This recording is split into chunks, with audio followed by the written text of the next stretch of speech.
يستقطب وادي أزوان على ضفاف وادي جنجن في جيجل محبي العزلة والهدوء من داخل وخارج الولاية لقضاء أوقاتهم بين أحضان الطبيعة الساحرة، وكذا لنوعية الخدمات المتناسبة مع رغبات الزوار. التغطية لصالح ثموم. تشهد منطقة أزاون على ضفاف وادي جنجن بولاية جيجل إقبالا ملحوظا من قبل الزوار الذين فضلوا قضاء أوقاتهم بين أحضان الطبيعة الساحرة والغنى بمناظرها الخلابة. وإحنا كعائلات خيرنا السياحة الجبلية على السياحة الساحلية، وخيرنا البلاصة هذه خير من البحر، خلي ابنك يعوم ما تحوش عليه، ما يغرق ما تخاف منه. الناس المنطقة زادوا تهلاو فيها وقاموا بها، وعجبتنا من ناحية الأمان وعندك مين تقاري، عندك مين تريح بلا فامي.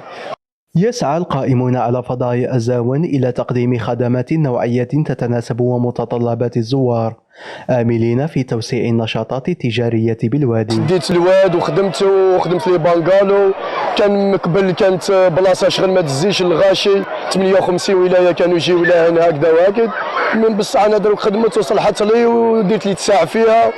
راه عندنا مكان خاص بالعائلات هنايا، الاكل ما يخصهمش كلش كاين، الواد هنا حداهم ما يخصهم حتى مشكل، يعاونونا. عندنا الانارات خصنا التريسيتي لازم يهبطوا لنا باش نوسع.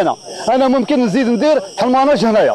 وتسعى السلطات المحلية لتهيئة مثل هكذا فضاءات من خلال تخصيص غلاف مالي لأشغال التجهيز وإعادة تأهيل هذا المكان. هذه المنطقة عرفت مؤخرا إقبال كبير بعد ما تم تهيئة الطريق البلدي الرابط بين بلدية وجانة وبلدية الأمير في مقطعه أغبير أزاون، وحنا في إطار السياحة تشجيع السياحة الجبلية وكذلك خلق فضاءات سياحية جديدة.